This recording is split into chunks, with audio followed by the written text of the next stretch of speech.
Then may nasabi si Mayor Duterte doon that caught my ear, no. So, sabi niya, Pia, Senator, formal siya, sabi niya, Senators, Senator Pia, Senator Alan, how I deal with criminals in Davao, I take responsibility, and one day before God, I have to account.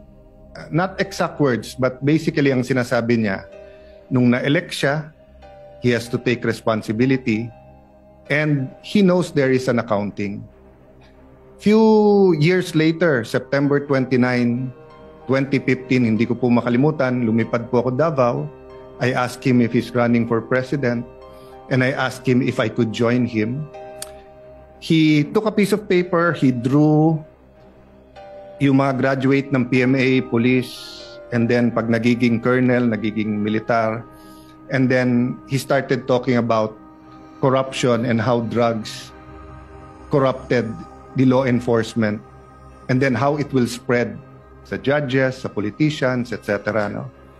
Long story short, after that night, instead of asking him to run, sabi niya hindi siya tatakbo, or instead of asking him if I could run as his vice president, lumabas na lang sa bibig ko na if you run, I will be for you. If you choose me, I will campaign with you. If you don't choose me, I am now committed to you. And as we say, the rest is history. There's a lot of things that we have to account for. There's a lot of truths that have to be uncovered. On the part of those who are pro-Duterte, there's a firm belief that it was to protect the human rights of all Filipinos, especially against the menace of drugs. On the side of some human rights activists, tingin nila this is some deranged maniac who just wants to kill everyone. So, yun yung extremes. But I remember, I think a year, 2 years ago, I met a pastor, nagkwekwentuhan kami. Then he said a prayer, then he told me, you know, Alan, God wants you to know that Duterte is not as good as how his supporters describe him to be. But he is also not as bad as how his detractors want him to be or describe him to be. The point is, Mr. President, we can go back and forth about history, but the wheels of justice is moving, whether here in the country or in the ICC. Having said that, I know 3 things. 1, you are presumed innocent until you're proven guilty. And all human rights activists will say, yung tunay ha, hindi yung nagkukunwari na human rights activist. Ang sasabihin po, yung humanitarian treatment. Meron po kasing nagsasabing human rights activist pero siya, bakit siya? Hindi niya binigyan ng due process at pinatay niya. I can't help but remember people like Rene Sagisag who stood tall here in the Senate na kahit anong baho nung kaso o nung issue, pagtingin niya dapat may magtanggol, pagtatanggol niya. Di ba? Kasi sabi niya, they deserve a lawyer. No matter how you think they're guilty, etc. So there are a lot of human rights activists we should and we can and we should pay tribute to. But my point is this: it is not against the tenets of human rights to allow any person, especially a former president of the country, to be under house arrest or to be under a country supervised under ICI, especially in the condition of President Duterte, who is 80 years old, who is, well, at least when he was brought there, he was mentally strong. I don't really know how he is now. Pero, Mr. President, I mean, tayo, magkakasama tayo nung pandemic. You were Senate President, I was Speaker, Senate Majority Leader, was Majority Leader. Grabe po yung lungkot nung sa bahay, opisina ka lang.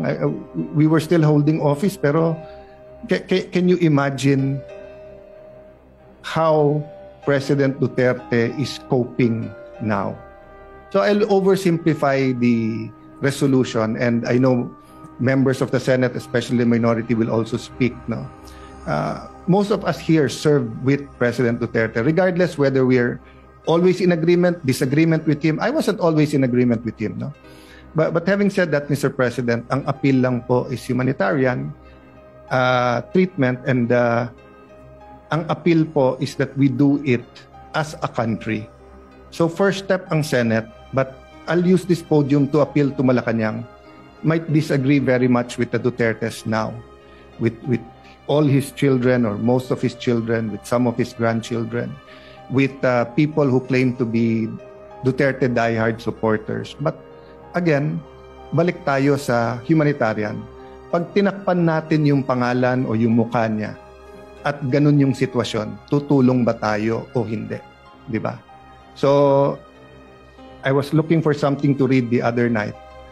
Nabuksan ko po yung isang libro saying, hindi bago nung sinabi ng Panginoon Jesucristo, love your enemies, pray for them, pray for people who prosecute you.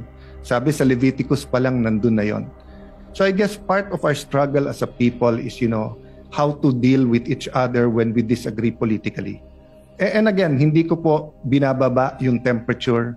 Human rights is important. All these issues should be threshed out, and it will be threshed out in the ICC. Di ba? May ICI ka na dito, may ICC ka doon. So, but one thing we don't want to do, is to see the former president suffer as if it is a punishment when he has not been convicted. So, Mr. President, this is not only for him, but it is for us as a nation. I cannot imagine what the country will do if something, I don't want to say it, but if something happens with him in the detention center at wala man tayong ginawa. So I'd like to thank you, Mr. President, Majority Leader. I'd like to thank our colleagues that we took this up today, but I'd like to appeal to the palace na pag-aralan din nila. Just on that humanitarian, huwag nyo nang pansinin lahat ng tumitira o nagsasabi sa inyo o sa politika. Ang punto dito, he's a citizen of our country, he's 80 years old, he needs medical attention, he needs his family, he needs people to talk to. So thank you for this opportunity, Mr. President, and may I defer naman to the Majority Leader who will also sponsor this measure. Thank you, Mr. President.